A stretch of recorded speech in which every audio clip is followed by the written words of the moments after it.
Hello dear friend, welcome to the mission development academy. तो आज हम इस लेक्चर में नीट में जो इम्पॉर्टेंट क्वेश्चन इस चैप्टर से पूछे गए हैं, ये बायोलॉजी का फर्स्ट चैप्टर है द लिविंग वर्ल्ड। आज हम इस वीडियो में डिस्कस करेंगे कि जो बायोलॉजी का फर्स्ट चैप्टर है लिविंग वर्ल्ड, वो कितना इम्पॉर्टेंट चैप्टर है और हर साल नीट में इसमें से कितने क्वेश्चन और किस टॉपिक से पूछे गए हैं। तो आइए अब हम देखते हैं कि अभी प्रीवियस ईयर में इस चैप्टर से अभी तक कितने क्वेश्चन पूछे गए हैं। जैसा कि आप यहाँ पे देख रहे हैं, फर्स्ट क्वेश्चन आपको दिख रहा है, ये हमारा नीट 2019 में पूछा गया क्वेश्चन है। इस यहाँ पे क्या पूछा गया है, the contrasting character generally in pair use for identification of animal in taxonomic की आर रेफर्स टू। जो अलग अलग कैरेक्टर्स जो होते हैं जनरली इन पेयर, वो एनिमल के आइडेंटिफिकेशन के लिए यूज़ किए जाते हैं टैक्सोनॉमिक की में, उसे क्या कहा जाता है। तो यहाँ पे हमारे पास ऑप्शन दिए गए हुए हैं, लेट दिया हुआ है, हमें कपलेट दिया हुआ है, डबलेट दिया हुआ है और अल्टरनेट दिया हुआ है। तो आइए हम इसका आंसर देखते हैं। तो इसका जो करेक्ट ऑप्शन होगा वो होगा कपलेट। अब आइए हम जानते हैं कि कपलेट का मीनिंग क्या होता है।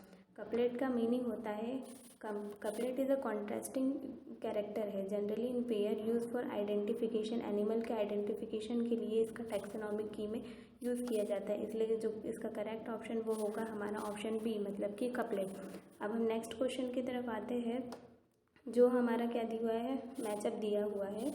हमें क्या करना है, इसमें मैच करना है। सबसे पहले यहाँ पे क्या दिया हुआ है, हर्बेरियम दिया। अब जैसे कि आप लोगों ने एनसीईआरटी बुक अगर आप लोगों के पास होगी, आपने रीड किया होगा चैप्टर, तो आप लोगों को पता होगा कि हर्बेरियम एक फाइल होती है जिसके अंदर हम क्या करते हैं, जो प्लांट या स्पीसीज जो रहती है उन्हें पहले ड्राई किया जाता है, फिर उन्हें हम जो है एक शीट के ऊपर प्रिजर्व करके रखते हैं। उसमें मतलब कि उसके प्लांट की इंफॉर्मेशन दी गई रहती है और जिस साइंटिस्ट ने या फिर उसे कलेक्ट किया होता है उसकी भी इंफॉर्मेशन दी होती है। फिर यहाँ पे सेकंड दिया गया है की मतलब क्या होता है, की इज़ अ बुकलेट, मतलब एक लिस्ट होती है कैरेक्टर्स की, मतलब कि अलग अलग तरह के कैरेक्टर्स उसमें लिखे हुए होते हैं जो हमें हेल्प करते हैं आइडेंटिफिकेशन के लिए। मतलब कि जो अलग अलग क्लास होती है, ऑर्डर होती है, फैमिली, जीनस, स्पीसीज, इनके क्लासिफिकेशन के लिए हमें वो लिस्ट क्या करती है, हेल्प करती है। और फिर यहाँ पे थर्ड ऑप्शन दिया हुआ है म्यूजियम। अब जैसा कि आप लोगों ने देखा ही होगा या फिर आप गए होंगे कभी, या फिर म्यूज़ियम के बारे में, म्यूज़ियम में प्लांट या फिर मतलब एनिमल स्पीसीज रखी जाती है उनके, मतलब कि उसके लिए। उसके बाद कैटलॉग्स का मतलब क्या होता है, कैटलॉग इज़ अ लिस्ट और रजिस्टर होता है जिसमें क्या होती है, अलग अलग all part of species found in particular place, अलग अलग प्लेस में जो पाई जाती है उनका ब्रीफ में जो है वो डिस्क्रिप्शन दिया जाता है। तो यहाँ पर जो हमारा करेक्ट आंसर होगा वो होगा आंसर डी, मतलब कि फर्स्ट का मैचिंग हमें थर्ड से करना पड़ेगा, सेकंड का फोर्थ, देन थर्ड का फर्स्ट और फोर्थ का सेकंड। तो यहाँ पे हमारा करेक्ट ऑप्शन जो होगा वो होगा ऑप्शन डी। अब हम नेक्स्ट क्वेश्चन की तरफ मूव करेंगे। ये चैप्टर देखने में तो बहुत ही छोटा सा है, पर इसमें से इतने ज़्यादा कंसेप्चुअल और इतने ऐसे क्वेश्चंस बनते हैं कि हम कभी कभी इस चैप्टर को अच्छे से ना पढ़ पाने के कारण इसमें जो क्वेश्चंस नीट में पूछे जाते हैं वो हमसे स्किप हो सकते हैं। तो हमें इस चैप्टर को बहुत ही ध्यान से और अच्छे से एनसीईआरटी की लाइन बाय लाइन हमें इस चैप्टर की पता होनी चाहिए। जैसे आप देख रहे हैं, ये नीट 2016 में पूछा गया क्वेश्चन है। ये 2016 में पूछा गया क्वेश्चन है, the label of herbarium sheet does not carry on information on. जो हर्बेरियम शीट होती है उसमें किस चीज़ की इंफॉर्मेशन नहीं दी होती है, date of collection, name of collector, local name या फिर हाइट ऑफ प्लांट। तो जो हर्बेरियम शीट होती है उसमें डेट भी दी जाती है, मतलब कि जिस डेट में हम उस प्लांट को कलेक्ट करते हैं वो भी मेंशन होता है, जिस मतलब साइंटिस्ट ने उसे कलेक्ट किया उसका नेम भी होता है, लोकल नेम भी दिया जाता है कि उस प्लांट को मतलब उसका वहाँ पे लोकल नेम, पहले हमें उसे किस नाम से बुलाते थे। लेकिन जो हाइट ऑफ प्लांट है वो हर्बेरियम शीट में नहीं दी जाती है। तो हमें इसमें क्या पूछा था कि नॉट कैरी इन्फॉर्मेशन, मतलब कि कौन सी इन्फॉर्मेशन नहीं दी जाती है। तो इसका करेक्ट ऑप्शन होगा और आंसर नंबर हमारा डी। अब हम नेक्स्ट क्वेश्चन की तरफ आएंगे। ये हमारा फोर्थ क्वेश्चन, ये भी 2016 में पूछा गया क्वेश्चन है। स्टडी फोर्थ स्टेटमेंट, यहाँ हमें पढ़ना है और इसमें से दो जो है वो करेक्ट होंगे, उसमें हमें टिक करना है। हमें इनमें से दो करेक्ट स्टेटमेंट को चुनना है। तो यहाँ पे पहला ऑप्शन दिया गया, definition of biological species was given by Ernst Mayr. तो यहाँ पर जो फर्स्ट ऑप्शन है वो बिल्कुल करेक्ट है, क्योंकि जो बायोलॉजिकल स्पीसीज़ की डेफिनेशन है वो अर्नस्ट मेयर ने दी थी। उसके बाद सेकंड ऑप्शन रीड करेंगे हम, photo period does not effect reproduction in plant. यहाँ पे लिखा गया है कि photo period does not effect, मतलब कि फोटो पीरियड इफेक्ट नहीं करता है प्लांट के रिप्रोडक्शन में। तो ये ऑप्शन बिल्कुल ही क्या है, गलत है। क्यों? क्योंकि फोटो पीरियड एक इफेक्ट करता है रिप्रोडक्शन इन प्लांट में। उसके बाद थर्ड ऑप्शन रीड करेंगे हम, जो है biological nomenclature system was given by R.H. Whittaker. तो ये ऑप्शन भी क्या है, एकदम गलत है। क्यों? क्योंकि बायोलॉजिकल नोमेनक्लेचर सिस्टम जो है वो कार्लस लिनियस ने दिया था, R.H. विटेकर ने नहीं दिया था। उसके बाद हम नेक्स्ट ऑप्शन रीड करेंगे, इन unicellular organism reproduction is synonyms with growth. तो ये ऑप्शन भी जो है वो हमारा बिल्कुल करेक्ट है। तो ऐसे हमारा फर्स्ट और फोर्थ है वो बिल्कुल करेक्ट है। तो हम देखेंगे यहाँ पे, तो हमारा जो ऑप्शन नंबर सी है that is our correct answer. देखिए जैसा कि यहाँ पे आप देख रहे हैं, यहाँ पे लिखा गया है कि फोटो पीरियड डज इफेक्ट करता है रिप्रोडक्शन इन प्लांट में। और बायोलॉजिकल नोमेनक्लेचर जो है वो किसने दिया था, कार्लस लिनियस ने दिया था। तो हमारा करेक्ट आंसर जो है वो होगा सी, मतलब कि फर्स्ट एंड फोर्थ। अब हम नेक्स्ट क्वेश्चन की तरफ आएंगे। नेक्स्ट क्वेश्चन हमारा ये 2007 में AIPMT में पूछा गया क्वेश्चन है।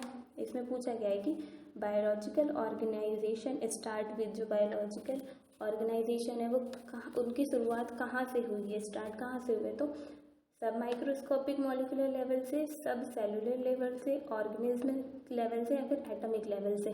तो इसका जो करेक्ट आंसर होगा वो होगा option number A, biological organisation start हुई है सब माइक्रोस्कोपिक मॉलिक्यूलर लेवल से। 4 तरह के मॉलिक्यूल्स होते हैं, हम पढ़ते हैं, जैसे कि कार्बोहाइड्रेट, लिपिड, प्रोटीन और न्यूक्लिक एसिड। ठीक है, तो जो हमारा करेक्ट ऑप्शन होगा वो होगा ऑप्शन नंबर ए। अब हम नेक्स्ट क्वेश्चन की तरफ आते हैं। ये है हमारा क्वेश्चन नंबर 6। ये भी 2007 में ही पूछा गया हुआ क्वेश्चन है। जैसा कि आप देख रहे हैं कि मतलब हर साल इस चैप्टर से 1 या 2 क्वेश्चन तो पूछा ही जाता है।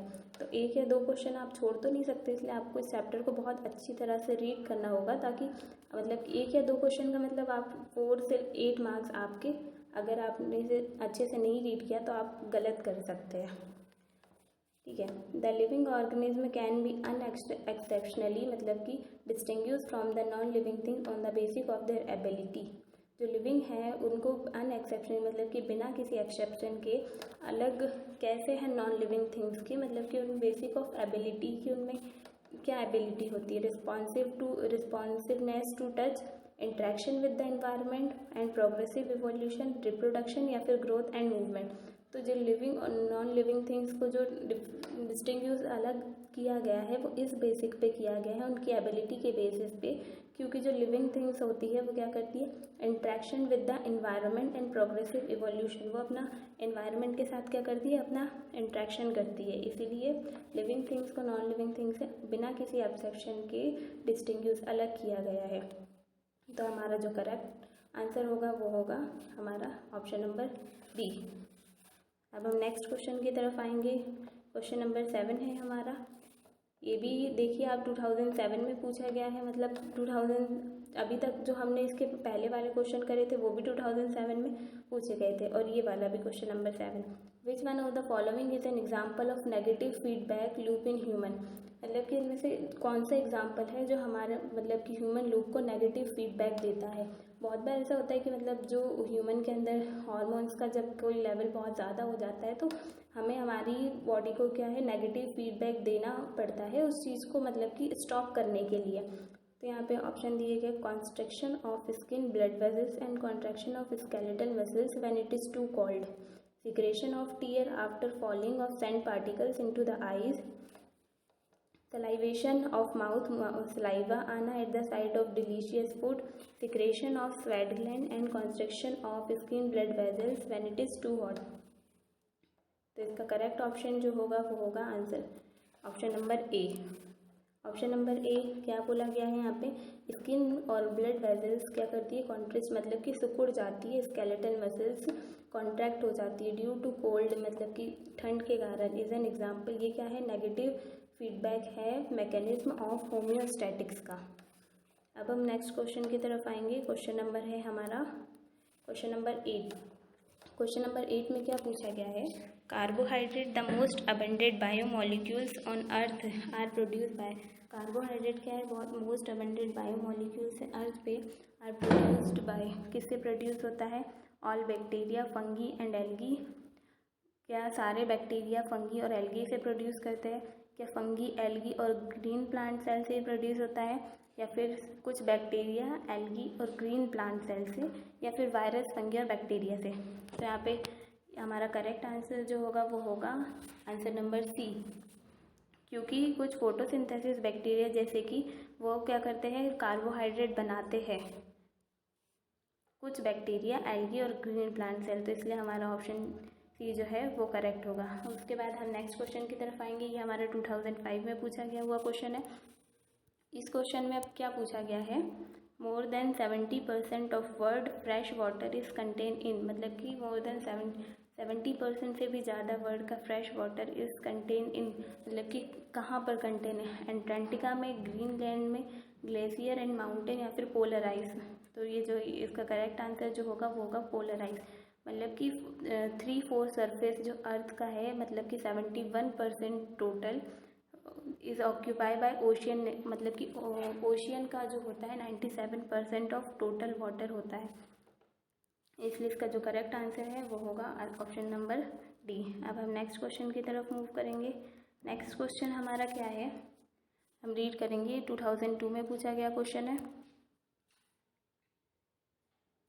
ये क्वेश्चन हमारा 2002 में पूछा गया है। There is no life on moon due to the absence of, मतलब कि इस क्वेश्चन में क्या पूछा गया है कि मून पे कोई भी लाइफ नहीं है, due to the absence of, मतलब कि किस वजह से जो है वो कौन सी चीज़ जो है वो मून पे एब्सेंस है जिसकी वजह से वहाँ पे लाइफ नहीं होती है। ऑक्सीजन होता है मून पे, लाइट भी होती है, टेम्परेचर भी होता है, लेकिन मून पे क्या नहीं होता है, वाटर नहीं होता है। तो जो वाटर होता है वो बहुत ही, मतलब कि लिविंग थिंग्स के लिए, तो ज़िंदा रहने के लिए तो वाटर बहुत इंपॉर्टेंट रोल प्ले करता है, और वही नहीं रहेगा तो फिर लिविंग थिंग्स कहाँ से होगी। इसलिए जो है वो मून पे वाटर नहीं प्रेजेंट नहीं होता है, इसी कारण जो है वो इसमें इसका करेक्ट ऑप्शन हमारा क्या आएगा, बी आएगा, मतलब कि वाटर। अब हम क्वेश्चन नंबर 11 की तरफ आएंगे। ये 2000 में पूछा गया हुआ क्वेश्चन है। The most important future of all living system is to, जो मोस्ट इम्पॉर्टेंट फ्यूचर जो सारे लिविंग सिस्टम में होते हैं, वो सबसे इम्पॉर्टेंट फ्यूचर क्या है लिविंग सिस्टम में, वो यूटिलाइज करते हैं ऑक्सीजन का, जनरेट एनर्जी को जनरेट करने के लिए, क्या वो मतलब कि ऑक्सीजन का यूटिलाइज करते हैं एनर्जी को जनरेट करने के लिए, या फिर वो रेप्लिकेट करते हैं जेनेटिक इन्फॉर्मेशन, गैमेट प्रोड्यूस करते हैं, यूटिलाइज सोलर एनर्जी का यूज़ करते हैं फॉर मेटाबॉलिक एक्टिविटीज़ के लिए। तो इसमें से जो करेक्ट ऑप्शन वो होगा हमारा क्या होगा, ऑप्शन नंबर बी, मतलब वो क्या करते हैं, रेप्लिकेट करते हैं जेनेटिक इन्फॉर्मेशन को, जिससे कि वो और भी ज़्यादा से ज़्यादा जो है वो अपने जैसे जो है वो मतलब कि अपने जैसे अपनी उसकी प्रजाति के जीव उत्पन्न। उसके बाद हमारा नेक्स्ट क्वेश्चन है क्वेश्चन नंबर 12, होम्योस्टैटिक्स क्या होता है।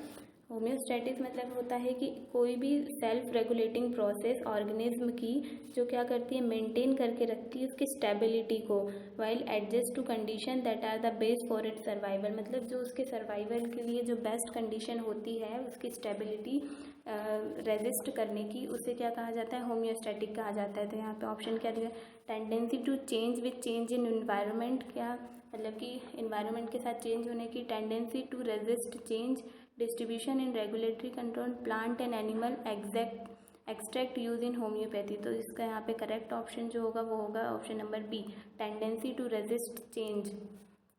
अब हम नेक्स्ट क्वेश्चन की तरफ मूव करेंगे। हमारा क्वेश्चन नंबर 13, यहाँ पे क्या पूछा गया है, employment of hereditary principle in the improvement of human race is, मतलब कि जो वंशागति होती है, जो पीढ़ी दर पीढ़ी जो ये चली आ रही होती है, मतलब कि हम अपने पेरेंट्स की तरह दिखते हैं, फिर ये सिमिलर दिखना ये किस वजह से होता है, हमारे जीन्स की वजह से होता है। तो ये किस कारण हो रहा है, यूजेनिक्स की वजह से हो रहा है। तो इसका करेक्ट ऑप्शन जो होगा वो होगा ऑप्शन नंबर बी, यूजेनिक। ये क्या करता है, इम्प्रूवमेंट करता है ह्यूमन रेस को बाय मॉडिफाइंग फर्टिलिटी ऑफ और एम्प्लॉयमेंट द हेरिडिटरी प्रिंसिपल। अब हम नेक्स्ट क्वेश्चन की तरफ आएंगे। क्वेश्चन नंबर है 14। यहाँ पे टॉपिक है हमारा बायनॉमियल नोमेनक्लेचर से हम देखेंगे कि बायनॉमियल नोमेनक्लेचर से अभी तक के किस तरह से क्वेश्चन पूछे गए। तो आप देख रहे हैं कि यहाँ पे नीट 2019 में भी क्वेश्चन पूछा गया, यहाँ पे 19 में भी 2 क्वेश्चन पूछे गए, मतलब 2019 में। तो फर्स्ट क्वेश्चन यहाँ पे हम रीड करेंगे इस टॉपिक का। पहले select the correctly written scientific name of mango, मतलब कि मैंगो का हमें इनमें से सिलेक्ट करना है कि मैंगो का जो करेक्ट साइंटिफिक नेम है वो किस तरह से लिखा जाता है। मैंजीफेरा इंडिका लीन, मैंजीफेरा इंडिका, मैंजीफेरा इंडिका या फिर मैंजीफेरा इंडिका कार्लेस लीनियस। तो यहाँ पे आप देखेंगे कि जो इसका करेक्ट ऑप्शन होगा वो होगा option number A. Option number B नहीं हो सकता है क्योंकि इसमें यहाँ पे ये मेंशन नहीं किया गया है कि मैंजीफेरा इंडिका किस साइंटिस्ट ने उसे फर्स्ट टाइम पे डिस्क्राइब किया था। उसके बाद ऑप्शन सी हमारा गलत हो जाएगा। क्यों?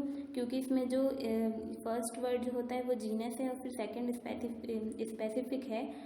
स्पेसिफिक वर्ड जो होता है हमारा वो कैपिटल लेटर से स्टार्ट नहीं होता है, वो स्मॉल लेटर से होता है। लेकिन इसमें जो इंडिका का आई है यहाँ पे इन्होंने कैपिटल लेटर का यूज़ किया है, तो ये ऑप्शन भी हमारा क्या है, बिल्कुल इनकरेक्ट हो जाएगा। इसलिए हमारा ऑप्शन ए फर्स्ट जो ए जो है वो हमारा करेक्ट आंसर है।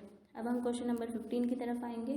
क्वेश्चन नंबर 15 में क्या पूछा गया है, which of the following is against the rule of ICBN, मतलब कि इनमें से कौन सा जो रूल है वो ICBN Indian international code of binomial nomenclature के अगेंस्ट है। तो हम ऑप्शन यहाँ पे रीड करेंगे। यहाँ पे फर्स्ट ऑप्शन दिया गया है कि hand written scientific name should be underline, मतलब कि जो हाथ से साइंटिफिक नेम लिखे जाते हैं शुड बी अंडरलाइन होने चाहिए। हाँ, ये ऑप्शन बिल्कुल करेक्ट है। Every species should have a generic name and a specific name, हर एक स्पीशीज़ का जो है वो एक जेनेरिक नेम और स्पेसिफिक नेम होना चाहिए, ये ऑप्शन भी बिल्कुल करेक्ट है। Scientific name are in Latin में होते हैं एंड शुड बी इटैलिक, ये ऑप्शन भी बिल्कुल करेक्ट है हमारा। फिर यहाँ पे option number D, generic and specific name should be written starting with small letter, ये जो है वो हमारा इनकरेक्ट है। क्यों? क्योंकि जो generic and specific name should be, यहाँ पे क्या है, written starting with small letter से स्टार्ट नहीं कर सकते हैं हम। जो जेनेरिक नेम होता है वो कैपिटल लेटर से ही स्टार्ट किया जाता है। जैसे कि मैंगो का मैंजीफेरा, तो यहाँ पे हमने मैंजीफेरा में जो जेनेरिक वर्ड का यूज़ किया गया है वो उसे कैपिटल लेटर से यूज़ किया गया है। तो ऑप्शन डी जो है हमारा यहाँ पे क्या, अगेंस्ट, मतलब कि गलत कौन सा है वो पूछा गया है। तो हमारा ऑप्शन डी जो है यहाँ पे करेक्ट आंसर हो जाएगा। उसके बाद हम क्वेश्चन नंबर 16 की तरफ आएंगे। Nomenclature is govern by certain universal rule, nomenclature क्या करता है, कुछ यूनिवर्सल रूल को फॉलो करता है। Which one of the following is contrary to the rule of nomenclature, इनमें से कौन सा रूल है हमें ये बताना है जो कि नोमेनक्लेचर के रूल का विरोध करता है, मतलब कि उसके अगेंस्ट है। तो आइए हम पहले यहाँ पे ऑप्शन रीड करेंगे कि यहाँ पे क्या क्या दिया हुआ है। The first word in biological name represent करता है जीन से, और सेकेंड वर्ड इज स्पेसिफिक, हाँ ये ऑप्शन बिल्कुल करेक्ट है। The name are written in Latin and italic, ये ऑप्शन भी बिल्कुल करेक्ट है। जब रिटन हाथ से लिखते हैं name are to be underline किया जाता है, ये ऑप्शन भी हमारा बिल्कुल करेक्ट हो जाएगा। Biological name can be written in any language, ये ऑप्शन हमारा जो है वो गलत हो जाएगा, क्योंकि बायोलॉजिकल नेम को हम किसी भी लैंग्वेज में नहीं लिख सकते हैं, क्योंकि इसका एक रूल बनाया गया है जो यूनिवर्सल है, हर जगह सिर्फ वही रूल एप्लीकेबल होता है, हम उसे किसी भी लैंग्वेज में नहीं लिख सकते हैं। तो जो ऑप्शन हमारा डी है वो इसका जो है करेक्ट आंसर हो जाएगा। तो आज इस लेक्चर में हमने अभी तक के जितने भी नीट में प्रीवियस ईयर में क्वेश्चंस पूछे गए हैं एग्ज़ाम में, वो हमने इस लेक्चर में जो है यहाँ पर डिस्कस किए। अगर आप लोगों को इस लेक्चर में किसी भी क्वेश्चन में अगर कोई भी डाउट हो या फिर आप लोगों को समझ में नहीं आ रहा हो तो प्लीज़ कमेंट करके ज़रूर बताइएगा। Thank you so much for giving me your precious time at the last. Thank you so much.